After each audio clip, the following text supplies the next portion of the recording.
వార్తా కథనాలపై విశ్లేషణ కార్యక్రమం మార్నింగ్ న్యూస్ కు స్వాగతం. నేను మీ జర్నలిస్ట్ సత్య. ముందుగా రాష్ట్రంలో జరుగుతున్న రాజకీయ పరిణామాలను కనుక పరిశీలించినట్టయితే ఫార్ములా ఈ రేస్ కేసులో నిన్నటి రోజున ED BRS working president KTR ను 8 గంటల పాటు సుదీర్ఘంగా విచారించింది. ఏసీబీ ఏవైతే ప్రశ్నల వర్షం కురిపించిందో వాటినే ఇక్కడ ఈడీ కూడా పునరావృతం చేసిన పరిస్థితి. మరోవైపు ఈడీ అడిగిన ప్రశ్నలకి సమాధానం ఇవ్వడమే కాకుండా ఎన్నిసార్లు పిలిచినా విచారణకు సిద్ధంగానే ఉన్నారని, మరి ఇందులో ఎలాంటి అవినీతికి తావులేదని, దీన్ని ఏదైతే తెలంగాణ బ్రాండ్ ఇమేజ్ ని పెంచడంలో భాగంగా హైదరాబాద్ ను మరి ఇక్కడ ఎలక్ట్రిక్ ఆటోమొబైల్ రంగంలో హబ్ గా మార్చడం కోసం ఈ ఫార్ములా ఈ రేసును మరి ఇక్కడ దేశంలో ప్రధాన రాష్ట్రాలు అన్ని పోటీ పడుతున్నా కూడా వాటన్నిటిని మించి తెలంగాణకు తీసుకురావడంలో బీఆర్ఎస్ కృషి ఉందని, దీన్ని కొనసాగించాల్సిన కాంగ్రెస్ ప్రభుత్వం కొనసాగించకపోగా కోడిగుడ్డు మీద ఈకలు వీక్తూ ఇక్కడ ఏదైతే బీఆర్ఎస్ ను బదనాం చేయాలని, కేటీఆర్ ను బదనాం చేయాలని చేసే ప్రయత్నాలను ఇప్పటికే సొంత పార్టీ కాంగ్రెస్ పార్టీకి సంబంధించిన సొంత పార్టీ ఎమ్మెల్యేలు కూడా విమర్శిస్తున్న అంశాన్ని మనం ఇక్కడ చూసినాం. నిన్నటి రోజున ఈడీ విచారణ అనంతరం బయటకు వచ్చిన కేటీఆర్ లైట్ డిటెక్టర్ పరీక్షకు సిద్ధమా అని చెప్పి రేవంత్ రెడ్డికి సవాల్ చేసిండు. ఇందులో అవినీతి జరిగింది అని చెప్పి మరి నువ్వు కనుక నిరూపించగలిగినట్లయితే మరి ఇక్కడ మీడియా ముందైనా సరే ఎక్కడ కూర్చొనైనా నేను లైట్ డిటెక్టర్ పరీక్షకు సిద్ధం, నువ్వు కూడా లైట్ డిటెక్టర్ పరీక్షకు సిద్ధమా, మరి ఇక్కడ రాజకీయ సన్యాసం పుచ్చుకోవడానికి కూడా నేను సిద్ధంగానే ఉన్నా, ఇందులో అవినీతి కనుక నువ్వు తేల్చినట్టయితే అని చెప్పి సవాల్ విసిరిన పరిస్థితిని కూడా మనం ఇక్కడ ప్రధానంగా గమనించవచ్చు. ఇక రేవంత్ రెడ్డికి సంబంధించి నిన్నటి రోజున ఢిల్లీలో ఏదైతే అసెంబ్లీ ఎన్నికలు రాబోతా ఉన్నాయో దానికి సంబంధించి 2 గ్యారంటీలను ఆయన విడుదల చేయడం జరిగింది. ఏదైతే 500కే గ్యాస్ సిలిండర్ తో పాటు మరి ఇక్కడ ఏదైతే రేషన్ కిట్ ను, అదేవిధంగా 300 యూనిట్ల వరకు ఉచిత విద్యుత్కు సంబంధించి 2 గ్యారంటీలకు నాది హామీ అని చెప్పి ఇక్కడ ఢిల్లీలో ప్రకటించడం మరి ఇక్కడ తెలంగాణ ప్రజలందరూ కూడా విస్తుపోతున్న పరిస్థితి. ఇక్కడ 6 గ్యారంటీలకే అతిగతి లేదు. ఢిల్లీకి వెళ్లి ఈయన గ్యారంటీలు ఇచ్చి తానది పూచీకత్తు అని చెప్తా ఉన్నాడు. మరోవైపు ఢిల్లీ ప్రజలు కూడా బెంబేలెత్తే పరిస్థితి ఉన్నది. ఏదైతే మరి 300 యూనిట్ల విద్యుత్ రాకున్నా, అదే విధంగా 500కు గ్యాస్ సిలిండరు, అదే విధంగా ఏదైతే రేషన్ కిట్ ఇవ్వకుంటే మరి ఆయన ఢిల్లీకి వచ్చినప్పుడు కనుక నిలదీసినట్టయితే మరి ఎక్కడ ఆయన కార్యకర్తలతోటి తొండ జరగబడతాడో, ఎక్కడ వారి కనుగుడ్లు వీకుతాడో, ఎక్కడ వాళ్ళ పేగులు తీసి మెడకేసుకుంటున్నాడో అని చెప్పి ఢిల్లీ ప్రజలు బెంబేలెత్తుతున్నారని చెప్పి సోషల్ మీడియాలో సెటైర్లు కూడా వినిపిస్తున్న పరిస్థితిని మనం ఇక్కడ ప్రధానంగా గమనించవచ్చు. మరోవైపు ఆంధ్రప్రదేశ్ యథేచ్ఛగా గోదావరి నీటిని మరి బనకచెర్ల దగ్గర రోజు 4 టీఎంసీల నీటిని ఎత్తుకెళ్లడానికి మరి ఇక్కడ కాలువలు ఏర్పాటు చేస్తా ఉంటే తెలంగాణ మాత్రం మరి ఇక్కడ వాదనలతోటి తన వాదనలు వినిపిస్తా అని చెప్పి ఇక్కడ ఒకవైపు జలచౌర్యానికి మరి ప్రయత్నం చేస్తూ ఉంటే వేడుక చూస్తున్న పరిస్థితిని మనం ఇక్కడ ప్రధానంగా గమనించాలి. అనుభవ రాహిత్యం, అదే విధంగా గట్టిగా ధీటుగా సమాధానం చెప్పలేని స్థితిలో మన నీళ్ళన్నిటి కూడా మరి ఇక్కడ ఆంధ్ర దోచుకెళ్లే ప్రయత్నాలు చేస్తున్న పరిస్థితిని కూడా మనం ఇక్కడ ప్రధానంగా గమనించాలి. ఇక కాంగ్రెస్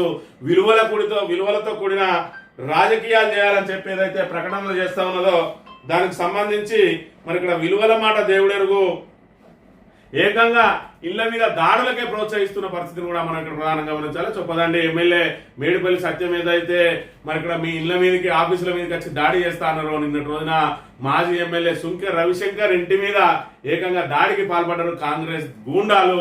మరి ఆయన ఇంట్లో లేని సమయంలో ఆయన గేటు దొబ్బుకెళ్లి మరి లోపలికి చొరబడే ప్రయత్నం చేశారు. వాళ్ళ కుటుంబ సభ్యులందరూ కూడా బెంబేలెత్తిపోయిన పరిస్థితి.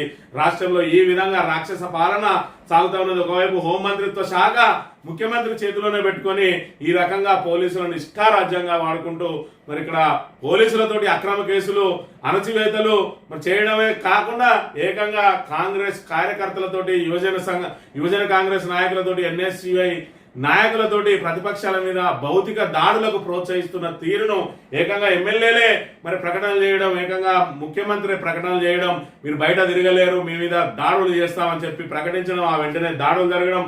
మొన్నటికి మొన్న మరి ఇక్కడ ఏదైతే మరి కేటీఆర్ మీద హరీష్ రావు బృందం మీద, హరీష్ రావు కార్యాలయం మీద, అదేవిధంగా భువనగిరి బీఆర్ఎస్ కార్యాలయం మీద దాడులు చేసిన మరి దుండగులు నిన్నటి రోజున సుంకె రవిశంకర్ ఇంటి మీద దాడులకు పాల్పడతా ఉన్నారు అని అంటే మరి ఇక్కడ రాష్ట్రంలో ప్రజాస్వామ్యం ఏది, ఇందిరమ్మ రాజ్యం అంటే ఇదేనా, ప్రజాపాలన ఇదేనా అని చెప్పి మరి ఇక్కడ ప్రశ్నిస్తున్న పరిస్థితిని మనం ఇక్కడ ప్రధానంగా గమనించాలి. ఇందిరమ్మ రాజ్యం అని అంటే ఇందిరమ్మ ఏదైతే ఎమర్జెన్సీని తీసుకొచ్చిందో ఆ ఎమర్జెన్సీ రోజులను గుర్తు చేస్తా ఉన్నది రేవంత్ రెడ్డి ప్రభుత్వం. నిజంగానే ప్రతిపక్షాలను బయట తిరగనిచ్చే అవకాశమే లేదన్నట్టుగా వ్యవహరిస్తా ఉన్నారు కాంగ్రెస్ పార్టీ గూండాలు. బయట పెడితే దాడులు చేస్తాం, పోలీస్ డిపార్ట్మెంట్ అంతా మా చేతుల్లోనే ఉన్నది, పోలీసులు మేము పెట్టుమంటే పెడతారు కేసులు, వద్దంటే వదిలేస్తారు, మేమే దాడి చేసి మేమే ఉల్టా కేసులు పెట్టిస్తామన్న చందంగా నడుస్తా ఉన్నది ఈ రోజు కాంగ్రెస్ పాలన అనే విషయాన్ని మనం ఇక్కడ ప్రధానంగా గమనించాలి. ముందుగా వార్తా కథనాలను పరిశీలించినట్లయితే, నమస్తే తెలంగాణలో లైవ్ డిటెక్టర్ పరీక్షకు సిద్ధమా, జడ్జీల సమక్షంలోనే కూర్చుందాం, మీడియా ముందే చర్చ పెడదాం, డేటు ప్లేసు టైము నువ్వే చెప్పు, నీ జూబ్లీ హిల్స్ ప్యాలెస్ లోనా జడ్జీల ముందా తేల్చుకో, రేవంత్ రెడ్డికి కేటీఆర్ సూటి సవాల్, తప్పని తేలితే ఏ శిక్షకైనా సిద్ధమని వెల్లడి, ఎన్నిసార్లైనా విచారణకు వస్తానని స్పష్టీకరణ, న్యాయ వ్యవస్థపై నమ్మకం ఉన్నదని వ్యాఖ్య, 8 గంటల పాటు ఈడీ విచారణ సహకరించిన బీఆర్ఎస్ వర్కింగ్ ప్రెసిడెంట్, ఫార్ములా ఈ కార్ రేస్ పత్రాల సమర్పణ, 40కి పైగా ఈడీ ప్రశ్నలకు సమాధానాలు. మరి ఇక్కడ చూసుకున్నట్లయితే రేవంత్ రెడ్డి జూబ్లీ హిల్స్ లోని ప్యాలెస్ లో అయినా సరే, ఈడీ ఆఫీస్ లో అయినా సరే, న్యాయమూర్తి ఇంట్లో అయినా సరే, ఎక్కడైనా సరే నేను లైవ్ డిటెక్టర్ పరీక్షకు కూడా సిద్ధంగా ఉన్నా, నువ్వు సిద్ధమా? మరి ఇక్కడ ఏదైతే ఫార్ములా ఈ రేస్ కేసులో నువ్వు కక్షపూరితంగా కేసు పెట్టి మరి ఇక్కడ వేధించాలని ప్రయత్నం చేస్తా ఉన్నావు, అందులో నిజంగానే తప్పు జరిగితే నేను ఏ శిక్షకైనా సిద్ధంగా ఉన్నా, మన తప్పును నువ్వు నిరూపించే దమ్ము నీకున్నదా అన్న సవాల్ను స్వీకరిస్తావా? మరొకవేళ అందులో ఎలాంటి అవినీతి జరగలేదు అని అంటే దానికి నువ్వు ఏం శిక్షకు సిద్ధపడతావని చెప్పి మరి ఇక్కడ ఏదైతే తనను ఏసీబీ అధికారులు ఏ విధంగా అయితే మరి రెడ్ హ్యాండెడ్ గా 50 లక్షల సూట్ కేసు తోటి దొరకబట్టిందో, అదే విధంగా ఈడీ కేసులు ఏదైతే నమోదైనాయో వాటిని కూడా ప్రతిపక్షాల మీద ప్రయోగించి మరి అక్రమ కేసులతోటి వేధించడానికి రేవంత్ రెడ్డి ప్రయత్నం చేస్తా ఉన్నాడని చెప్పి, నీ తాటాకు చప్పుళ్లకు భయపడేది లేదు, న్యాయ వ్యవస్థ మీద మాకు గౌరవం ఉంది, ఖచ్చితంగా మరి ఇక్కడ దీన్ని న్యాయస్థానాల్లోనే ఎదుర్కొంటామని చెప్పి కూడా నిన్నటి రోజున ఆయన మరి వ్యాఖ్యలు చేసిన సంగతి మనం ఇక్కడ ప్రధానంగా గమనించాలి. ఇవి ఇక్కడ చూసుకున్నట్టయితే మాజీ ఎమ్మెల్యేలను ఏ విధంగా వేధిస్తున్నారన్న విషయాన్ని ఇక్కడ చూస్తే, ఒకవైపు సుంకే రవిశంకర్ చొప్పదండి మాజీ ఎమ్మెల్యే ఇంటిపై దాడికి ప్రయత్నం చేస్తే, మరోవైపు ఇక్కడ గువ్వల నాగరాజు ఈయన కూడా మాజీ ఎమ్మెల్యే జిల్లా అధ్యక్షుడు, ఈయనే మరి ఇక్కడ ఆలయ ప్రవేశానికి వెళ్తే అందులో ఎమ్మెల్యే ఉన్నాడని చెప్పి ఈయనను లోపలికి వెళ్ళడానికి అడ్డుకున్నారు. ఆలయాలలో ఒక ఎమ్మెల్యే ఉంటే ఒక ప్రతిపక్ష నాయకుడు ఎందుకు ఆలయం లోపలికి వెళ్ళరాదు? గుళ్ళో కూడా రాజకీయమే చేస్తా ఉన్నది కాంగ్రెస్ ప్రభుత్వం. ఒకవైపు ఏదైతే చొప్పదండి ఎమ్మెల్యే మేడిపల్లి సత్యం మిమ్మల్ని బయట తిరగనీయం, మీ ఆఫీసులకు వచ్చి దాడులు చేస్తామంటే ఆయన అనుచరులు ఏకంగా సుంకె రవిశంకర్ ఇంటి మీదకే వెళ్లి దాడి చేయడం, మరోవైపు ఆలయం లోపలికి వెళ్తా అంటే ఇక్కడ మరి గువ్వల బాలరాజును అడ్డుకోవడమే కాకుండా ఆయన మీద కేసు నమోదు చేసిండు అని అంటే మరి ఇక్కడ పరిపాలన ఏ విధంగా ఉన్నది? ఇంకా కాంగ్రెస్ ప్రభుత్వం చెప్తుంది ప్రజాస్వామ్యం మేము ఇచ్చిన 7వ గ్యారంటీ, ఇది ప్రజాస్వామ్యం. ఏదైతే మరి ఇక్కడ ప్రతిపక్ష నాయకుల ఇండ్ల మీద కాంగ్రెస్ గుండాలు రాళ్లతోటి దాడులు చేయడం, ఇది ప్రజాస్వామ్యం. అదే విధంగా ఆలయ ప్రవేశం లేకుండా అక్కడ అడ్డుకొని ఆలయ మీద ఉల్టా కేసులు పెట్టడం, ఇది ప్రజాస్వామ్యం, స్వేచ్ఛ. మరి ఇక్కడ 6 గ్యారంటీలు అమలు కావడం లేదు, కానీ 7వ గ్యారంటీ మాత్రం ఖచ్చితంగా అమలు అవుతున్నది. 7వ గ్యారంటీ ఏంటంటే మరి ఇక్కడ నిర్బంధం, అణచివేత, ఎమర్జెన్సీ, ప్రతిపక్షాల నోళ్లు మూయించడానికి అక్రమ కేసులు, పోలీసుల దమనకాండ, ఆఖరికి కాంగ్రెస్ గూండాలతోటి భౌతిక దాడులు, ఇదే మన ఏదైతే తెలంగాణకు ఇచ్చిన కాంగ్రెస్ 7వ గ్యారంటీ, అది మాత్రం సంపూర్ణంగా అమలవుతున్నది.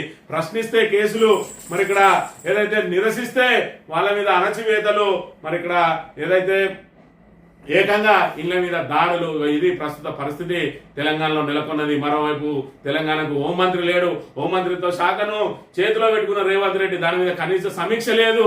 మరి ఇక్కడ ఏదైతే ఆయననే దాడులకు పురికొల్పినాక ఇంకా పోలీస్ శాఖ ఏం చేస్తుందనే విషయాన్ని ఇక్కడ మనం గమనించాలి. ఆయన నోరు తెరిస్తే మరి ఇక్కడ కనుగుడ్లు వీకుతా, పేగులు మెడకేసుకుంటా, లాగుల తొండ దొరగొడతా అని చెప్పి ఏవైతే రెచ్చగొట్టే వ్యాఖ్యలు చేస్తా ఉన్నాడో, మరి ఇక్కడ పోలీసులు మనం ఏం చేసినా పోలీసులు మనల్ని ఏం చేయరు, రాచ మర్యాదలతోటి తీసుకుపోయి పోలీస్ స్టేషన్లో కూర్చుండబెట్టి టీ కాఫీలు తాగిచ్చి ఇంటికాడ అవసరమైతే వాళ్ళ వెహికల్లోనే ఇంటికాడ దించుతున్నారని చెప్పి ఇక్కడ కాంగ్రెస్ కార్యకర్తలకు పూర్తి స్థాయిలో తేడతెల్లమైంది. కాబట్టి వారు ఎవరి మీద అయినా దాడులకు మరి యథేచ్ఛగా పాల్పడతా ఉన్నారు. ఏకంగా మాజీ ఎమ్మెల్యే ఇంటి మీదనే రాళ్ల దాడి చేస్తే మరి ఇక్కడ పోలీసులు ఏ తీరుగా స్పందించిండ్రు? మొన్నటి రోజున భువనగిరి బీఆర్ఎస్ ఆఫీసు మీద దాడి చేస్తే వాళ్ళు వీడియోలు తీసుకుంటా కాలక్షేపం చేసిండ్రు.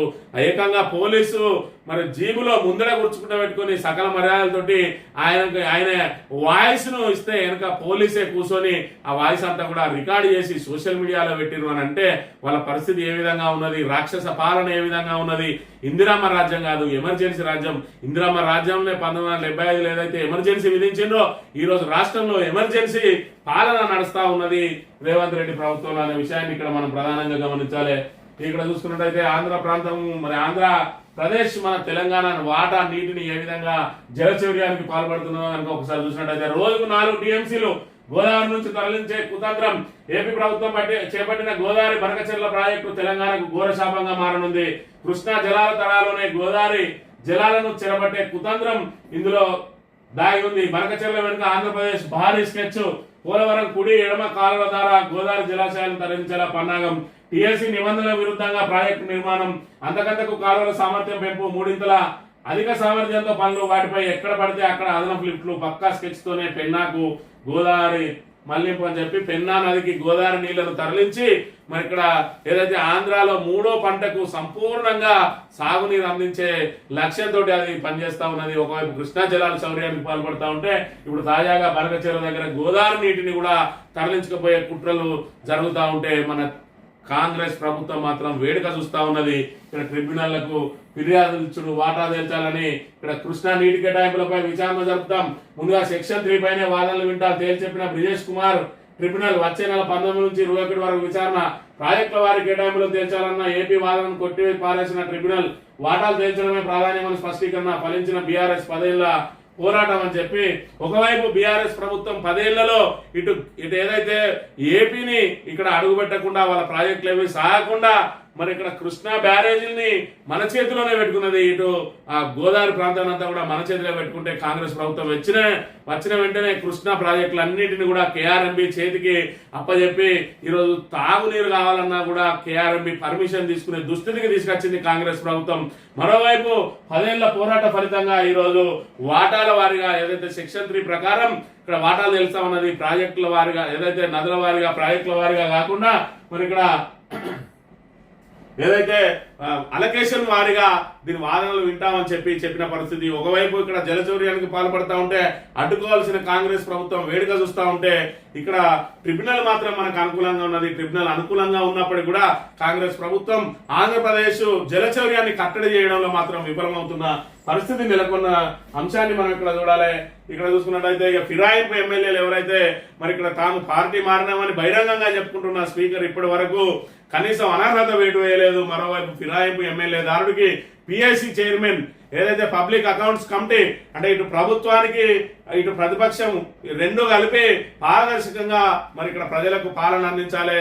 ఏదైతే ప్రభుత్వం ఖర్చు పెట్టే ప్రతి పైసాకు మరి ఇక్కడ బాధ్యత ఉండాలంటే ఆ పబ్లిక్ అకౌంట్స్ కమిటీ చైర్మన్ ప్రతిపక్ష నాయకుడు ఉండాలని చెప్పి రాజ్యాంగంలో పొందుపరిచిన అంశాన్ని ఇక్కడ యథేచ్ఛగా ఉల్లంఘించింది కాంగ్రెస్ ప్రభుత్వం. ఇక్కడ ప్రతిపక్ష నాయకుడు సూచించిన వ్యక్తికి ఇవ్వాల్సి ఉండగా స్పీకరు మరి ఏదైతే ఫిరాయింపు ఎమ్మెల్యేగా మరి బీఆర్ఎస్ నుంచి కాంగ్రెస్ లో చేరిన ఎమ్మెల్యేను ఈయన బీఆర్ఎస్ ఎమ్మెల్యేనే ఈయన ప్రతిపక్ష పార్టీ ఎమ్మెల్యేనే ఈయనకే మేము పిఎస్సి చైర్మన్ ఇస్తామని చెప్పి ఆయన కట్టబెట్టిన దుస్థితి కనుక మనం ఇక్కడ చూసుకున్నట్టయితే మరి యథేచ్ఛగా రాజ్యాంగాన్ని తుంగలో దొక్కుతా ఉన్నది కాంగ్రెస్ ప్రభుత్వం.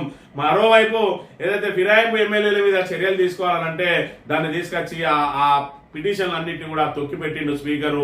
మరోవైపు హైకోర్టుకు వెళ్తే హైకోర్టు స్పీకర్ ను ఆదేశించలేము, మేము సూచనలు మాత్రమే చేస్తామన్నది.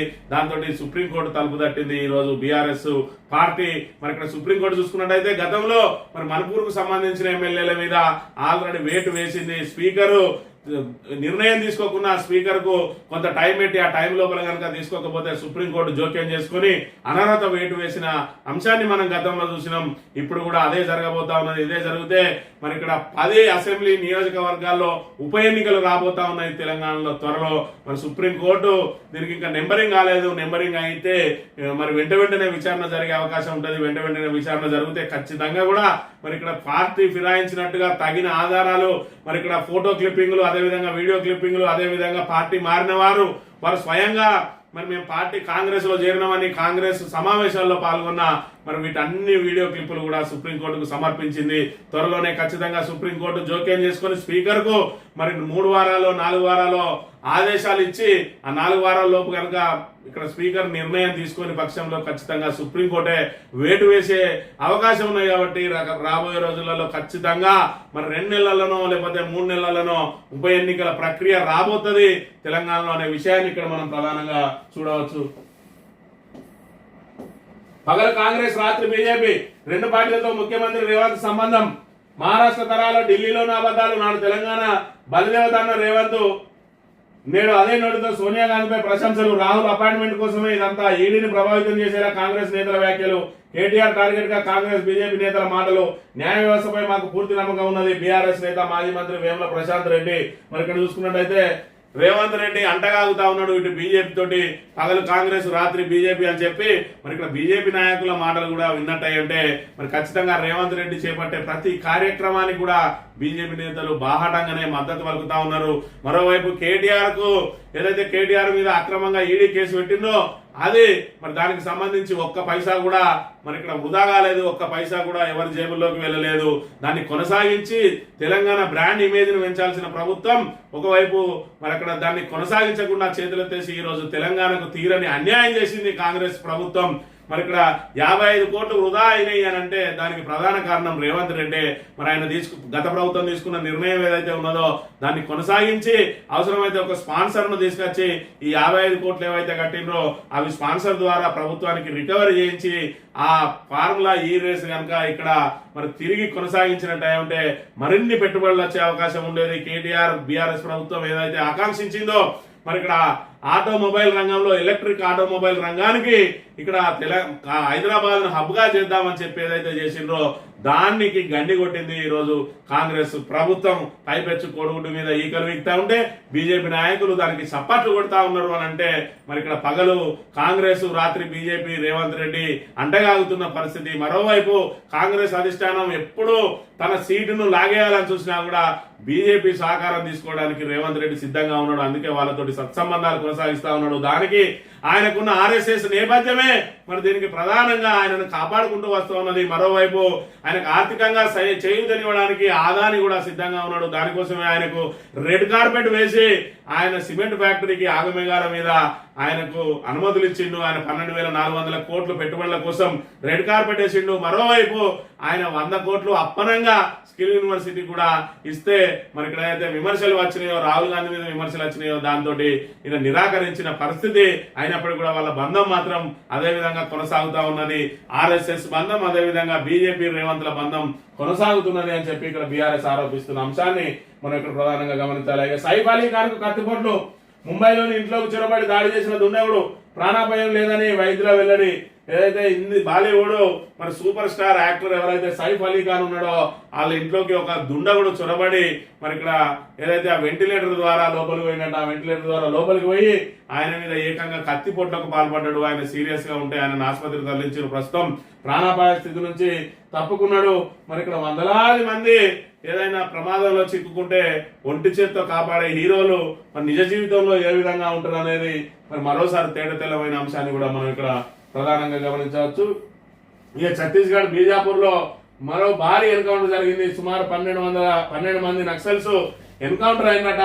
1500 మంది జవాన్లు వాళ్ళని చుట్టుముట్టిండ్రు. బీజాపూర్ లో ఇటీవల వరుసగా నక్సల్స్ కు ఎదురు దెబ్బలు జరుగుతా ఉన్నాయి. మొన్నటికి మొన్న ఏదైతే నక్సల్స్ మందుపాత్రలో జవాన్లు మృతి చెందిందో దానికి ప్రతీకారంగా ఇక్కడ సుమారు 1500 మంది జవాన్లతోటి మరి ఇక్కడ నక్సల్స్ ని ఏరివేసే కార్యక్రమం చేపట్టింది కేంద్ర రాష్ట్ర ప్రభుత్వాలు ఉమ్మడిగా.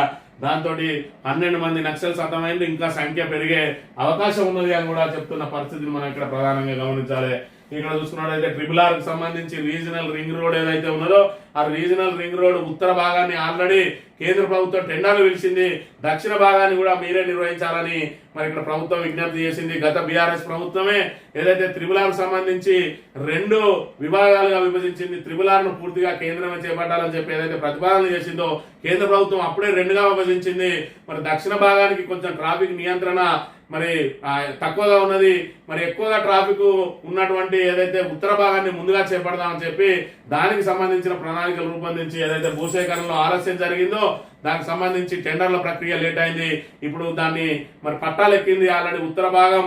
మరి ఇక్కడ కేంద్రం టెండర్లు పిలిచింది దక్షిణ భాగాన్ని కూడా విలువాలని చెప్తే మరి అక్కడ ఏదైతే వికసిత్ భారత్ లో భాగంగా ప్రధానమంత్రి ఆల్రెడీ మరి గత ప్రభుత్వ హయాంలోనే ఉత్తర దక్షిణ భాగాలు రెండింటిని కూడా కేంద్ర ప్రభుత్వమే నిర్మిస్తుందని చెప్పి ప్రకటించడం జరిగింది. అయినప్పటికీ కూడా మరి కాంగ్రెస్ ప్రభుత్వం రాగానే దక్షిణ భాగాన్ని మేమే మరి నిర్మిస్తామని చెప్పిండ్రు. ఆ తర్వాత దానికి సుమారు 20,000 కోట్ల రూపాయలు ఖర్చు అవుతుందని చెప్పి అధికారులు అంచనాలు వేసిన తర్వాత మరి ఇక్కడ దాన్ని మళ్ళా తిరిగి మళ్ళా మీరే నిర్మించాలని చెప్పి మరి కాంగ్రెస్ ప్రభుత్వం కూడా మళ్ళీ ప్రతిపాదన పంపడం జరిగింది. దానికి మరి ఇక్కడ ఏదైతే కేంద్ర ప్రభుత్వం గతంలోనే అంగీకరించింది నిర్మించడానికి, కాబట్టి మళ్ళీ చేపట్టడానికి సిద్ధంగా ఉంటే ఆగమేఘాల మీద డిపిఆర్ రూపొందిస్తా ఉన్నారు.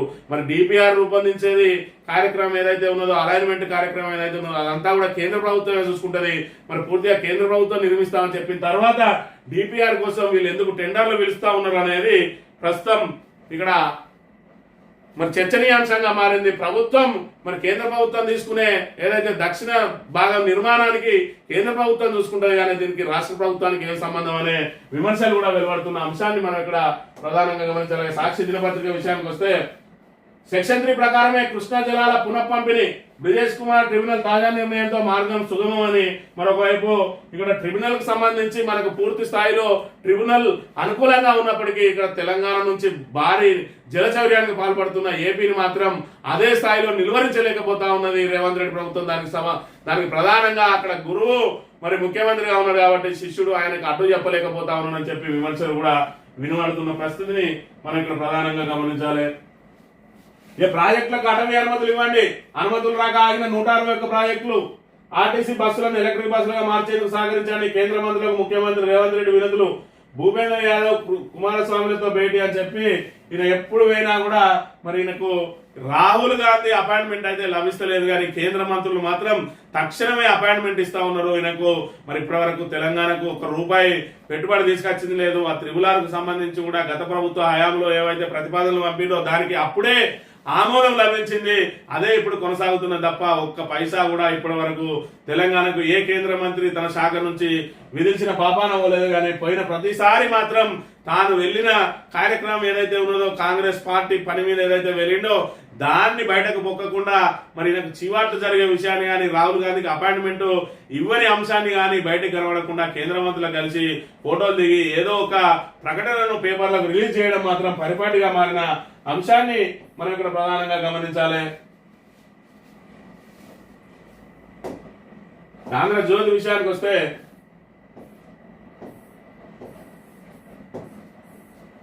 ఇస్రో స్పేస్ డాకింగ్ విజయవంతం, ఇక అంతరిక్ష కేంద్రం 2030 నాటికి నిర్మించాలని లక్ష్యంగా పెట్టుకున్న భారత్ 5 మాడ్యూళ్లను డాక్ చేయడం ద్వారా నిర్మాణం. అందులో భాగంగానే స్పేస్ డాకింగ్ ప్రయోగ నిర్వహణ 2022 డిసెంబర్ నాటికి తొలి మాడ్యూల్ లాంచింగ్, తర్వాత దశల వారీగా మిగతా 4 మాడ్యూల్ రోజులోకి భూమికి 400 కిలోమీటర్ల ఎత్తున పరిభ్రమిస్తూ సేవలు అని చెప్పి మరి ఇక్కడ అంతరిక్ష కేంద్రాన్ని ఏర్పాటు చేయబోతా ఉన్నది స్వతహాగా భారత్ అనేది. దీంతో రాబోయే రోజులలో కూడా మనకు అనేక సేవలు అందే అవకాశం ఉంటుంది ఈ ఉపగ్రహాల ద్వారా అని చెప్పి మరి ఇక్కడ త్వరలోనే ఇది అందుబాటులోకి రాబోతా ఉన్నది. 2028 నాటికి మొదటి తొలి మాడ్యూల్ను లాంచింగ్ చేసి 2035 నాటికి పూర్తిగా 5 మాడ్యూళ్లను కూడా పంపించిన తర్వాత పూర్తి స్థాయిలో అంతరిక్షంలో మన పైచేయి సాధించబోతా ఉన్నదని చెప్పి ఇక్కడ చెప్తున్న పరిస్థితి. ఇక లిక్కర్ స్కామ్ లో భాగస్వాములను ఓడించాం, ప్రధాన పాత్రధారి కేజ్రీవాల్ ను ఇంటికి పంపిస్తాం, ఢిల్లీకి మోదీ కేజ్రీ చేసింది ఏం లేదు, సీఎం రేవంత్ ఎన్నికల గ్యారంటీలో ప్రకటించిన ముఖ్యమంత్రి, హామీల అమలు బాధ్యత తనదేనని భరోసా. లిక్కర్ స్కామ్ లో భాగస్వాములను ఓడించాడట.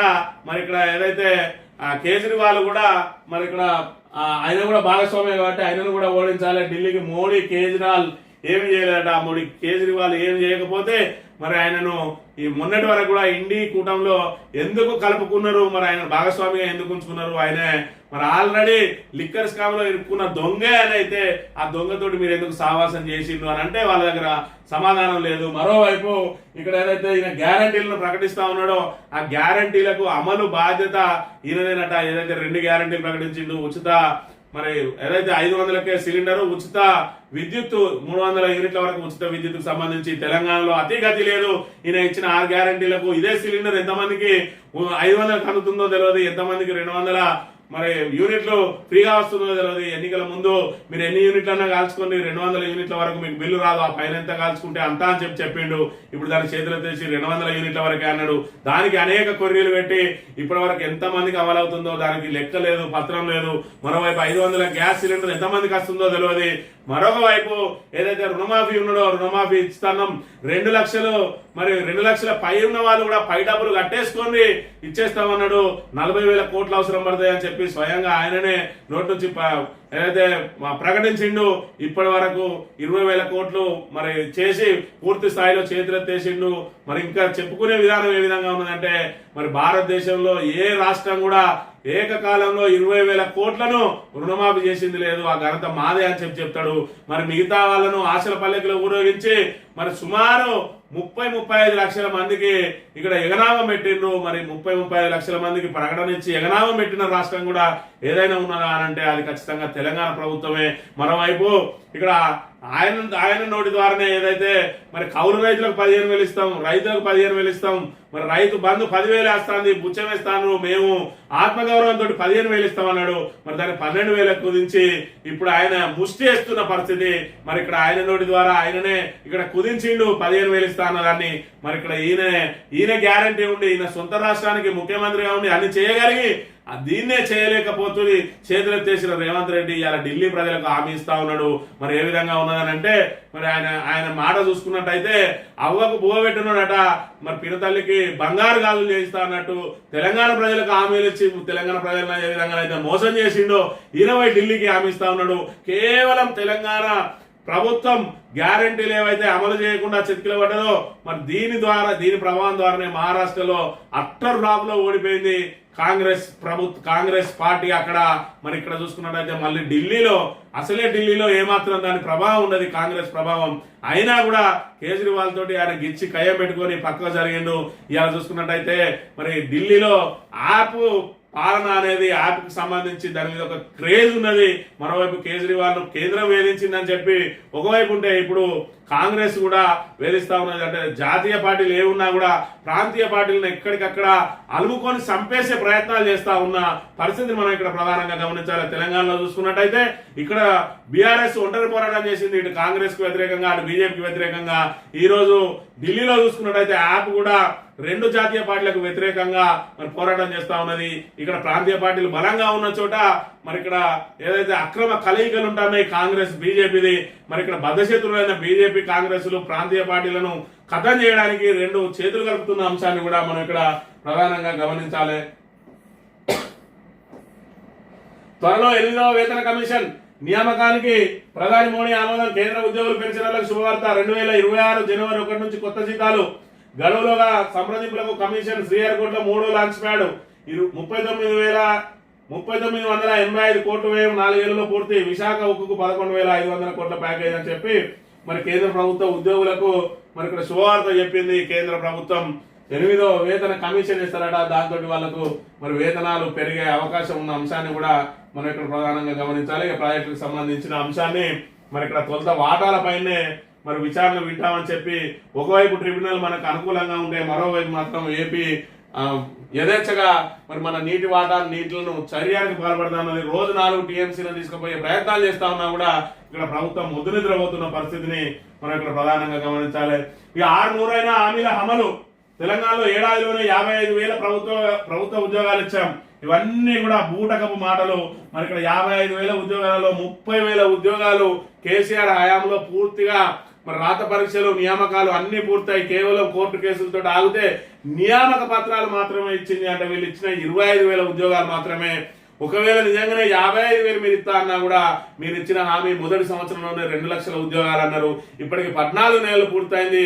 ఇప్పటికి కూడా కేసీఆర్ ఇచ్చిన ఉద్యోగాలను కలుపుకున్నా కూడా మీరు దానికి ఆమడ దూరంలో ఉన్నారు. పావుల వంతు కూడా రాని పరిస్థితి. మరి ఈ రకంగా తెలంగాణ ప్రజలను మోసం చేసిన రేవంత్ రెడ్డిని మరి ఆయన ద్వారానే మరోసారి ఢిల్లీ ప్రజలను మోసం చేయాలని ఏదైతే ప్రయత్నం చేస్తా ఉన్నదో ఇది పూర్తిగా మరి వికటించే అవకాశం ఉన్నది. ఎందుకంటే తెలంగాణ ద్వారానే మహారాష్ట్ర మరి ఇక్కడ కాంగ్రెస్ అబాస్ పాలైంది. తెలంగాణలో మరి రుణమాఫీ చేసినామని చెప్పి మరి ఇక్కడ ఒకవైపు తెలంగాణ ప్రజలు ధర్నాలు చేస్తా ఉంటే ఇక్కడ రుణమాఫీని ఎత్తేసింది. అప్పటికే మరి రుణమాఫీకి సంబంధించి రేవంత్ రెడ్డి ఎక్కడికి వెళ్ళినా కూడా బీజేపీకే లాభం జరుగుతుంది. రేవంత్ రెడ్డి ఏదైతే ఆయన వైఫల్యాలన్నీ కూడా బీజేపీకి లాభించే అవకాశం ఉంటుంది. ఇక్కడ చూసుకున్నట్టయితే యాప్ కూడా లాభించే అవకాశాలు ఉంటాయి అనే విషయాన్ని అయితే మనం ఇక్కడ ప్రధానంగా గమనించాలి. అక్రమాలకు తావులేదు, దురుద్దేశం కూడా లేదు. ఫార్ములా ఈ ఆపరేషన్స్ డబ్బు చెల్లించాలని చెప్పి ఆ నిబంధనల మేరకు నడుచుకోవాల్సింది అధికారులే. ఈడీ విచారణలో స్పష్టం చేసిన కేటీఆర్ ఫార్ములా ఈ రేస్ కేసుకు సంబంధించి సరే ఏదైతే చిన్నగా కేటీఆర్ మళ్ళీ అధికారుల మీద నెపం నెట్టేసిండు అని చెప్పడానికి ఏదైతే ఆంధ్రజ్యోతి అదేవిధంగా ఈనాడు మరి ఇక్కడ రేవంత్ రెడ్డి బూట్లు నాకే పత్రికలు ఏవైతే ఉన్నాయో వాళ్ళు చెప్పే ప్రయత్నం చేసినా కూడా కేటీఆర్ బాజాప్తా చెప్పిండు, దాన్ని పూర్తి స్థాయిలో అందులో ఎలాంటి అవినీతి జరగలేదు, మరి దానికి సంబంధించి నిధులు విడుదల చేయాలని చెప్పి నేనే చెప్పినా అని చెప్పి దాని ప్రాసెస్ లో ఏమైనా తేడాలు ఉంటే దాన్ని సవరించుకోవాలి, కానీ దానికి అవినీతికి ఏం సంబంధం?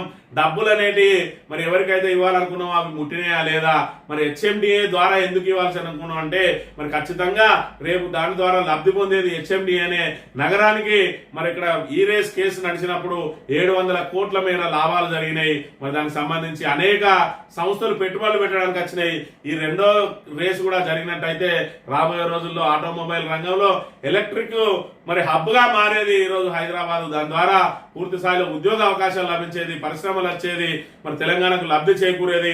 వీటన్నిటిని కొనసాగించలేని మరి ఇక్కడ ప్రభుత్వం ఇప్పటికే మరి ఇక్కడ కేసీఆర్ ఆనవాళ్లను తొలగిస్తా అని చెప్పి మరి ఇక్కడ పేర్లు మార్పిడి చేయడం, అదే విధంగా మరి కేవలం 3 పిల్లర్లు కుంగిపోయిన దాన్ని కోడిగుడ్డు మీద ఈకలు వీగినట్టు పూర్తిగా బీఆర్ఎస్ మీద బురద జల్లే కార్యక్రమంలో భాగంగా మరి ఏదైతే నిర్మాణ సంస్థ ఉన్నదో వాళ్ళే మరమ్మతులు చేస్తా అన్నా కూడా మరమ్మతులు చేయనీయకుండా విచారణ పేరుతోటి 14 నెలల నుంచి దాని మీద ఇంకా మరి విచారణ సాగుతూనే ఉన్నది.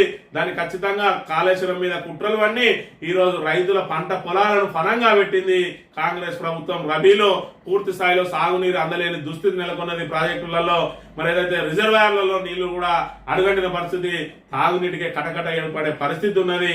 ఈ విధంగా కేసీఆర్ ఆనవాళ్లు చెరిపేస్తా అని చెప్పి అదే విధంగా గత ప్రభుత్వం ఏదైతే చేపట్టిందో సంక్షేమ పథకాలను కూడా ఒక్కొక్కటిగా ఖతం చేసుకుంటూ వస్తా ఉన్నాడు రేవంత్ రెడ్డి. మరోవైపు పరిపాలన చేతగాక మరి ఇక్కడ దాన్ని ఏ విధంగా జీతాలు ఇవ్వాలో తెలియని పరిస్థితి, పథకాలు ఏ విధంగా అమలు చేయాలో తెలియని పరిస్థితులలో ఇప్పటికే 1,50,000 కోట్లు మరి అప్పు తీసుకోవడమే కాకుండా మరి మార్చి నాటికి మరో 30,000 కోట్లు అప్పు తీసుకోవడానికి కేంద్ర ప్రభుత్వం నుంచి ఆమోదం తీసుకున్నాడు అని అంటే మరి పూర్తిగా అప్పుల్లో రాష్ట్రాన్ని ఏ విధంగా నెట్టేస్తున్నాడో చూడవచ్చు. మరి గత ప్రభుత్వం చూసుకున్నట్టయితే 10 ఏళ్లలో 4 లక్షల కోట్లు చేస్తే ఈయన మరి ఏడాదిలోనే 1,50,000 కోట్లు అప్పు చేసిన పరిస్థితి నేపథ్యంలో మరి 7 లక్షల కోట్లకు పైగా ఈ 5 ఏళ్లలో అప్పులు చేసే పరిస్థితి ఉన్నది. మరి 7 లక్షలు అవి 4 లక్షలు చూసుకున్నట్టయితే 11-12 లక్షల కోట్ల అప్పుతోటి ఈ రోజు తెలంగాణ మరి పూర్తిగా ఆర్థిక సంక్షోభంలోకి నెట్టబడతా ఉన్నది. మరి గత ప్రభుత్వం చూసుకున్నట్టయితే 4 లక్షల కోట్లతోటి అనేక ఇన్ఫ్రాస్ట్రక్చర్ ను డెవలప్ చేసింది. మరి ప్రపంచంలోనే అతి పొడవైన ఎత్తిపోతల పథకం కాళేశ్వరాన్ని నిర్మించి పూర్తిగా రాష్ట్రంలో ఉన్న మెజారిటీ ప్రజలందరికీ తాగునీరు, అదే విధంగా మెజారిటీ రైతులందరికీ సాగునీరు అందించడానికి మరి దానికి లింక్ ప్రాజెక్టులన్నింటినీ, లింక్ రిజర్వాయర్లన్నింటినీ ఏర్పాటు చేసి మరి అదే విధంగా మిషన్ కాకతీయ ద్వారా ఏదైతే మరి ఇక్కడ ఆ చెరువులను మరి పునరుద్ధరించిందో ఆ చెరువులను నింపే కార్యక్రమం కూడా చేపట్టింది. మిషన్ భగీరథ ద్వారా ఇంటింటికి నల్ల కార్యక్రమం ఇచ్చింది. 7,000 మెగావాట్లున్న మరి కరెంటును 22 మెగావాట్లకు చేర్చింది. పూర్తి స్థాయిలో అన్ని ప్రభుత్వ భవనాలు సెక్రటరియట్ తో సహా ప్రభుత్వ భవనాలన్నింటినీ నిర్మాణం చేపట్టింది. మరి ఇక్కడ అదే విధంగా ఏదైతే వైద్య కళాశాలకు మరి ఇక్కడ సొంత భవనాలను ఏర్పాటు చేసింది. అనేక ఇన్ఫ్రాస్ట్రక్చర్ డెవలప్ చేస్తే 4 లక్షల కోట్ల అప్పు అయితే ఇప్పటి వరకు ఒక్క ఇటుక కూడా వెరచకుండా 1,50,000 కోట్లు అప్పు చేసిండు. పోనీ 6 గ్యారంటీలన్నా అమలు చేసిందా అంటే మరి కళ్యాణ లక్ష్మిలో తులం బంగారం లేదు, మరి ఇక్కడ పెన్షన్ 2,000 4,000 లేదు, మరి ఆడబిడ్డలకు స్కూటీలు లేదు, మహిళలకు ఇస్తా అన్న 2,500 గతి లేదు. ఏమీ చేయకుండానే 1,50,000 కోట్లు అప్పు చేసి ఇంకా గత ప్రభుత్వం మీద ఆరోపణలు, అసత్యాలు, మరి అబద్ధాలు ప్రచారం చేస్తూనే మరి ఇంకా కూడా కాలం వెల్లదీస్తున్న పరిస్థితిని మనం ఇక్కడ ప్రధానంగా గమనించాలి. ఇప్పుడు కేవలం స్థానిక సంస్థల్లో ఎన్నికల్లో గట్టెక్కడం కోసం ఇక్కడ రైతు భరోసాను మరి 12,000 కుదించి 6,000 మరి ఈ సీజన్ కి ఇస్తాడు. గత సీజన్ ఒకటి ఆల్రెడీ ఎగ్గొట్టిన పరిస్థితిని కూడా మనం ఇక్కడ చూసినాం. అదే విధంగా రైతు కూలీలకు కూడా 6,000 ఇస్తా అని చెప్పి కేవలం ఓటు బ్యాంక్ గా మార్చుకొని స్థానిక సంస్థలలో గట్టెక్కే ప్రయత్నం చేస్తా ఉన్నాడు. ఇప్పుడు కనుక స్థానిక సంస్థల్లో కాంగ్రెస్ కు ఓటేస్తే రాబోయే రోజులలో ఏ ఒక్క గ్యారంటీ కూడా అమలయ్యే అవకాశం లేదు, ఏ ఒక్క మరి ఇక్కడ హామీ కూడా నిలబెట్టుకునే అవకాశం లేదు. కాబట్టి స్థానిక సంస్థల ఎన్నికల్లో కాంగ్రెస్ కు గట్టిగా మరి బుద్ధి చెప్తేనే అన్ని గ్యారంటీలు అమలైతే ఖచ్చితంగా స్థానిక సంస్థల ఎన్నికలు కాదు ఏ ఎన్నికలు వచ్చినా కూడా కాంగ్రెస్ కు డిపాజిట్ రాకుండా ప్రజలు తిరగబడితేనే ఆ గ్యారంటీలు అమలవుతాయని చెప్పి ఆలోచించాలని కోరుతూ ఇది ఈ రోజు మార్నింగ్ న్యూస్. తిరిగి రేపు వెళ్తాం. Thank you very much.